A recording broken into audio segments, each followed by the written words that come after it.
Good morning, friends. I am on the final stage of my journey. This morning I left my inn and walked down the hill to the North Sea, where I watched the tide go out. Lindisfarne is a tidal island, which means it's only accessible when the tide is down. That's how the monks wanted it. That's how St. Aidan wanted it when he founded the monastery in the 7th century. Much of the route to Lindisfarne is a modern route. We don't know exactly which way Cuthbert walked from Old Melrose to Lindisfarne.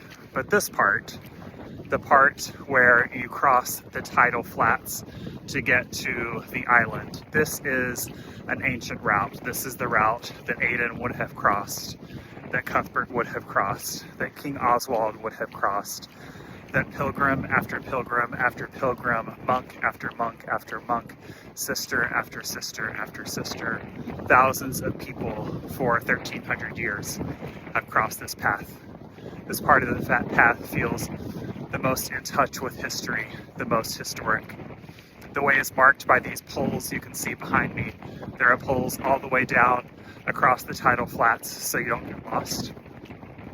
When I get across, I will go to where the old monastery of Lindisfarne was. It was destroyed by the Vikings, rebuilt and then destroyed again. So there is not much of a monastery there anymore. I'll see the remains of it.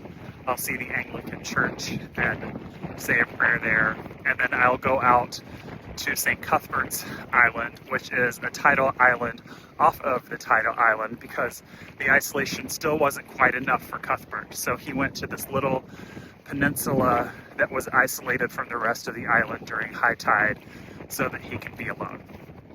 It's been a beautiful walk.